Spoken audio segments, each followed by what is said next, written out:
The growth of industry. While the agricultural base was being revolutionized, industrialization went rapidly forward. At first, there was considerable dependence on the capitalist countries. Much machinery was imported. But the worldwide depression that set in about 1931, bringing a catastrophic fall of agricultural prices, made foreign made machines more costly in terms of 171, the cereals that were the chief Soviet export. The international situation also deteriorated. Both Japan and Germany in the 1930s showed overt hostility and began to pose a new military threat. The second five-year plan, launched in 1933, though in some ways less ambitious than the first, showed an even greater determination to cut down imports and achieve national self-sufficiency, especially in the heavy industry basic to war production. 780. The creation of collective farms during Stalin's first five-year plan was one of the most radical and most resented economic actions of the new communist regime. Millions of farm animals were destroyed by angry peasants, and millions of people died in the subsequent period of repression and famine. But the creation of large-scale agriculture and tractor stations gradually made it possible for farmers to use new machinery in Russian fields. These people gathered to look at a new tractor that was delivered to their collective farm in the early 1930s, TASS. No 10 years in the history of any industrializing country had ever shown such a rate of industrial growth as the decade of the first two plans in the Soviet Union. In Great Britain, industrialization had been gradual. In Germany and the United States, it had been more rapid. And in each country, there had been decades in which output of coal or iron doubled. 1372, but in the USSR, from 1928 to 1938, production of iron and steel expanded 4 times, and that of coal expanded 3.5 times. In 1938, the USSR was the world's largest producer of farm tractors and railway locomotives.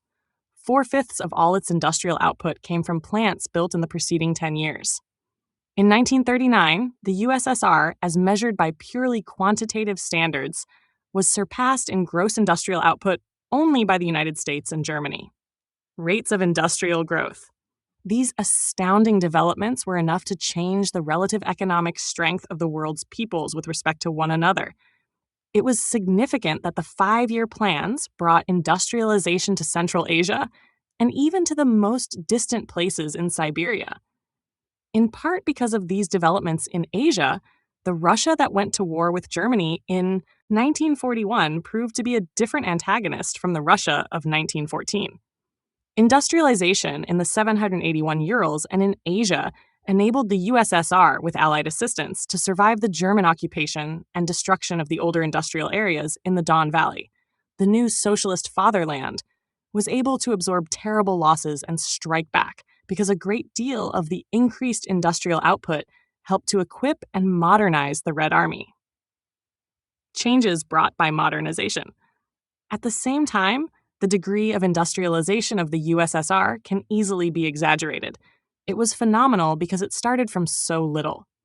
Qualitatively, by European criteria, standards of production were low, and many of the hastily constructed new plants suffered from rapid depreciation. In intensity of modernization, as shown by output of certain items in proportion to the whole population, the Soviet economy still lagged. Per capita comparisons with other industrial nations, in 1937, 1373 show that the USSR produced less coal, electricity, cottons, woolens, leather shoes, or soap than did the United States, Britain, Germany, France, or Japan, and less iron and steel than any of them except Japan. Production of paper was a revealing benchmark because paper was used in so many different aspects of modern education, economic activity, communications, government affairs, and household life. Where the United States about 1937 produced 103 pounds of paper per person, Germany and Great Britain each produced 92, France produced 51, and Japan produced 17. The USR produced only 11. Social costs and social effects of the plans. Industrialization in Russia demanded huge and continuing sacrifices on the part of the people. It was not merely that kulaks lost their lives, or that millions of others, whose exact numbers have never been known, were condemned as enemies of the system and sent off to correctional labor camps. All were required to accept a program of austerity and self-denial, going without the better food, housing, and other consumer goods that might have been produced, in order that the capital, wealth, and heavy Elisa industry of the country might be built up. The plan required hard work and low wages. Morale was sustained by propaganda. One of the chief functions of party members was to explain why sacrifices were necessary. In the late 1930s, life began to ease. Food rationing was abolished in 1935, and a few more products of light industry, such as dishes and fountain pens, began to appear in Soviet retail stores. Living standards rose back to the level of 1927, with prospects brighter for raising them. But the need for war preparations, as international conflicts intensified, again drove back the vision of the promised land. Sacrifices and rewards. Socialism, as realized in the plans, did away with some of the evils of unrestrained free enterprise. There was no acknowledged unemployment or cycle of boom and depression. There was less misuse of women and 174 children than in the early days of European industrialization. There was a minimum below which no one was supposed to fall. On the other hand, there was no economic equality. Marxism, indeed, had never seen complete equality of income as a principal objective. While there were no very rich people, as in other parts of Europe, where the income of the very rich often came from inherited property, the differences in income were nevertheless great. High government officials, managers, engineers, and favored artists and intellectuals received the highest rewards. People with large incomes could build precarious little fortunes for themselves and their children. They could not, however, under socialism, own any industrial capital, that is, buy shares of stock or other equities. There was, of course, no stock exchange. Competition of a special kind developed. In 1935, a miner named Stakhanov greatly increased his daily output of coal by devising improvements in his methods of work.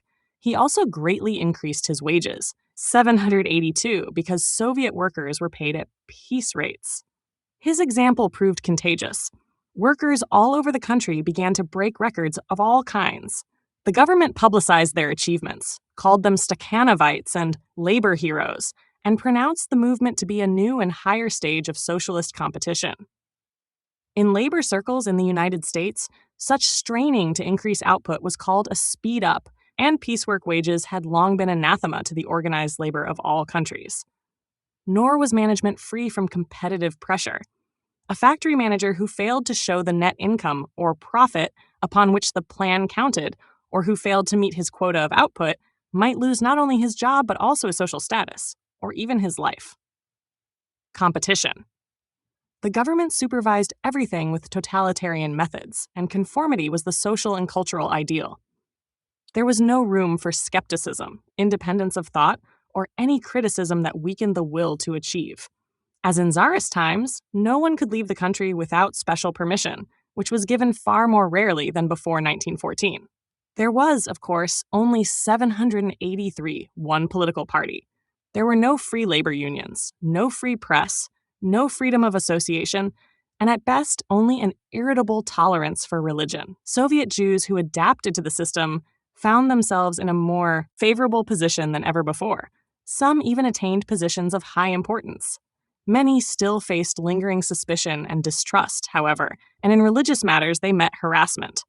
Art, literature, and even science became vehicles of political propaganda, creative, experimental works, and the people who promoted them disappeared from Soviet cultural life.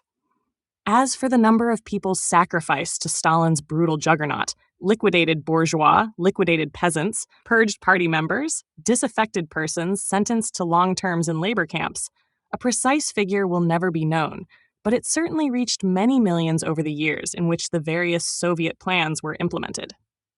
The price of solidarity, 1377, the rapid industrialization of the Soviet Union, emphasized heavy machinery rather than consumer goods, but the Soviets also began to produce their own cars. This automobile factory in Nizhny Novgorod, a city the Soviets renamed as Gorky in honor of the Russian writer Maxim Gorky, represented the new industrial economy and also expressed the requisite political loyalty to Stalin. Sovphoto, Getty Images. The Purge trials of the 1930s. In 1936, socialism was judged to have proved so successful that a new constitution for the USSR was proclaimed. It enumerated, as rights of Soviet citizens, not merely the usual civil liberties of modern democracies, but the rights to steady employment, rest, leisure, economic security, and a comfortable old age. All forms of racism were condemned. It reorganized the Soviet republics and granted equal and direct universal suffrage. 784-1378. The Constitution of 1936 received favorable comment in Western Europe, where it was hoped that the Russian Revolution, like former revolutions, had at last turned into quieter channels.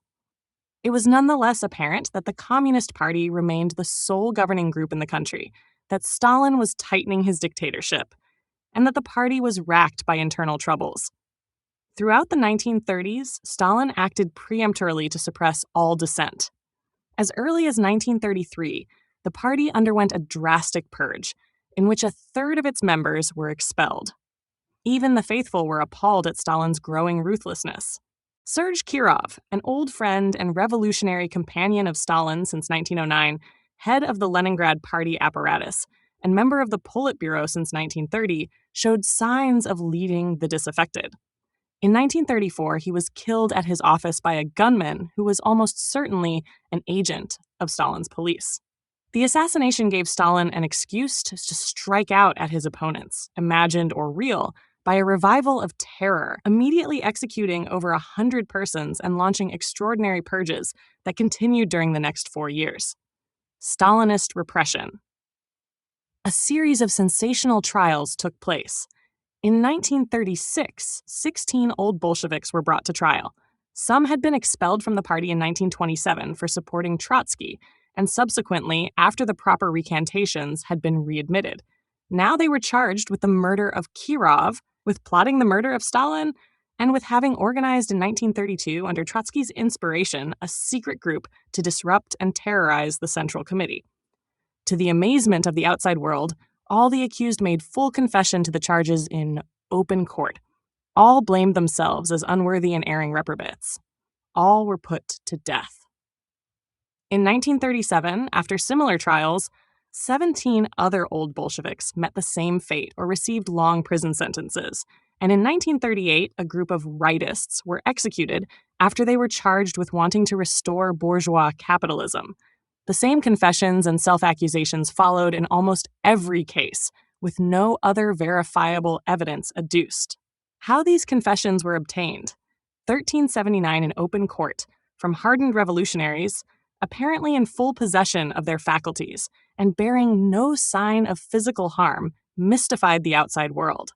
Only later did it become clear that psychological torture had broken the will of those accused, and that threats against their families, or promises to spare them, had played the major part. Trials of the old Bolsheviks.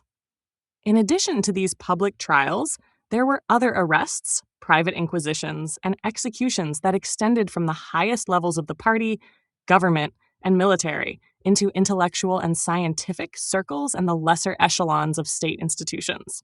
In later years, the KGB itself disclosed that in the years 1930 to 1953, the year of Stalin's death, 3,778,334 persons had been tried and sentenced for counter-revolutionary activity and crimes against the state, most of them in the Great Terror of 1934 to 1938, and that 786,098 were executed. Unknown others died in prison camps. The innocence of many of Stalin's victims was thus officially confirmed and their reputations posthumously restored. By these purges, Stalin rid himself of all possible rivals for his own position. He disposed of former Bolshevik colleagues who could remember the old days, who could quote Lenin as a friend, or belittle the reality of 1937 by recalling the dreams of 1917. After 1938, there were virtually no old Bolsheviks left. A younger group, products of the new order, practical, constructive, impatient of agitators, and acquiescing in Stalin's dictatorship, were operating what was now an established system.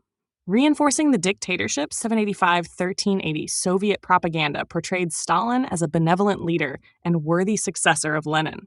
This typical poster by the artist Gustav Klutzis, 1895 to 1938, which is entitled Long Live Stalin's Generation of Stakhanov Heroes, 1936, links Stalin to a bust of Lenin, depicts the support of admiring Soviet citizens, and celebrates the Stakhanovites, who worked overtime in Soviet factories and mines. Klutsis produced a wide range of imaginative artwork for the Soviet state, but like many longtime Bolshevik activists, he was executed during one of Stalin's party purges. Heritage Images, Getty Images. 92. The International Impact of Communism, 1919 to 1939. The background: socialism and the First World War. Marxism had always described the class struggle as an international movement and analyzed transnational economic systems more than the governments of specific national states.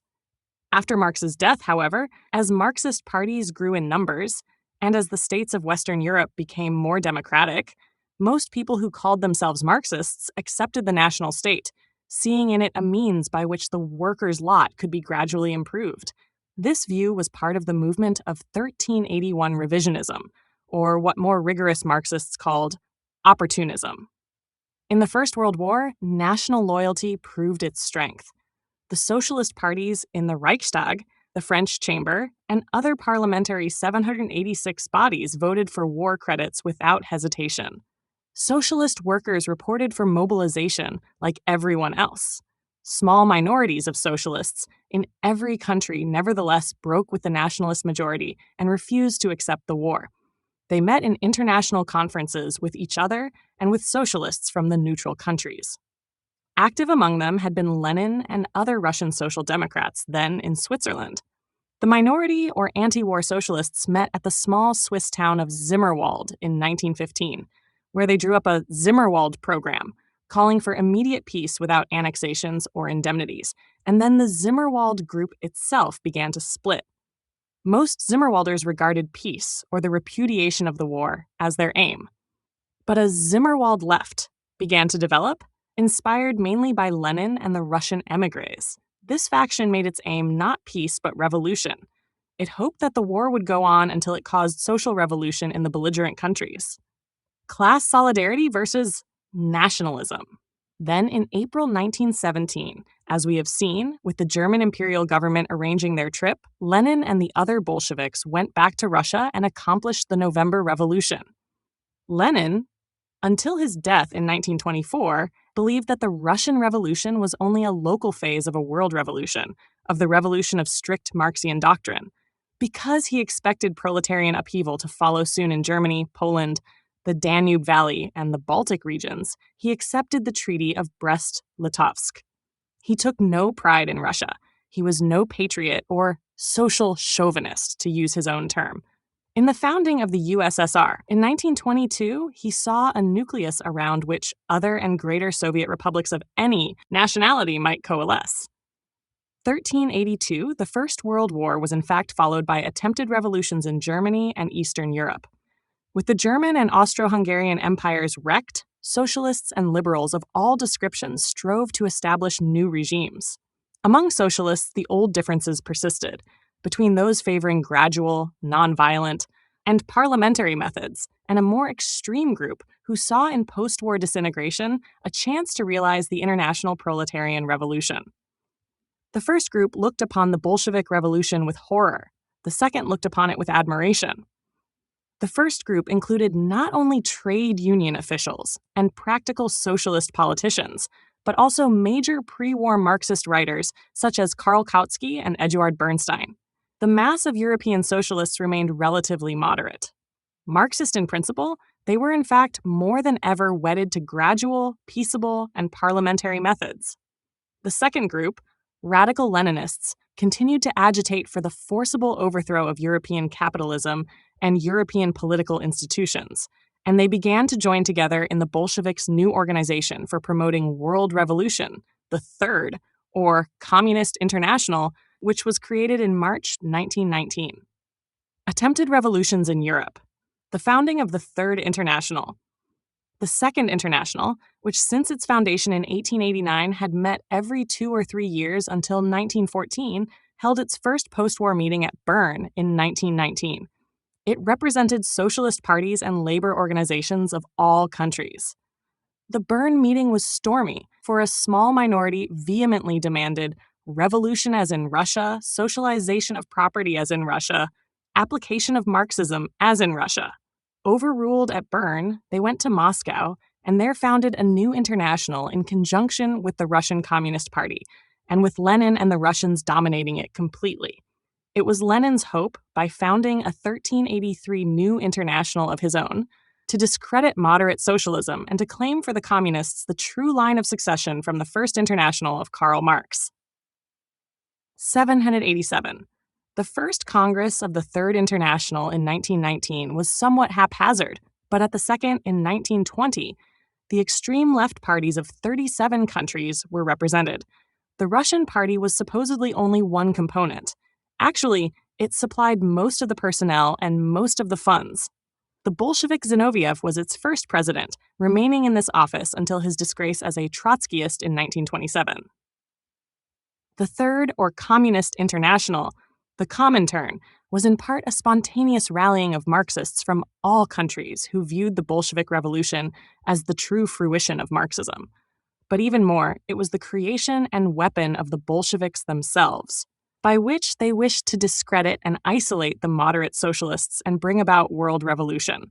Of all enemies, the communists hated the socialists most, reserving for them even stronger epithets than they bestowed upon capitalists and imperialists, because communists and socialists were competing for the same objective: the leadership of the world's working class. The Third International Buckfliss. The Second Congress of the International, in 1920, endorsed a program of 21 points, written by Lenin. These included the requirements that each national party must call itself communist, repudiate reformist socialism, propagandize labor unions and get communists into the important union offices, infiltrate the army, impose an iron discipline upon members, require submission to the orders of the international executive, use both legal channels and secret underground methods, and expel promptly any member not hewing to the party line. Making no pretense of respect for parliamentary democracy, the Comintern was a weapon for revolution, organized by revolutionaries who knew how to seize power by revolutionary methods. In most countries, as 1384 in France, there were many socialists who could not accept the 21 points. Once unified socialist parties therefore broke up, communists and socialists went their separate ways. Lenin's 21 points. For several years, the USSR, using the Comintern or more conventional diplomatic channels, promoted world revolution as best it could. Communists from many countries went to Russia for extended study of Marxist ideas or revolutionary tactics, and Comintern agents traveled widely around the world. In 1924, in England, publication of the Zinoviev Letter, in which the Comintern allegedly urged British workers to provoke revolution, led to a great electoral victory for the Conservative Party. The Bolshevik menace, real and imagined, produced everywhere a strong reaction. It was basic to the rise of fascism described in the chapters to follow. Promoting world revolution. In 1927, with the suppression of Trotskyism and world revolutionism in Russia, and with the concentration under Stalin on a program of building socialism in one country, the Comintern moderated its activities. In 1935, as fascist dictators became noisily bellicose and threatened the Soviet Union, the USSR, through the Comintern, instructed all communist parties to enter into coalitions with socialists and activist liberals in what were called popular fronts, to combat fascism and reaction and support the national defense of their own countries. During the Second World War, in 1943, as a gesture of goodwill to Great Britain and the United States, the USSR abolished the Comintern entirely.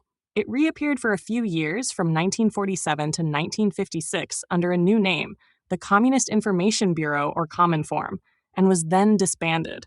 1385, it was not through the Comintern that the USSR exerted its greatest global influence in the years after 1917.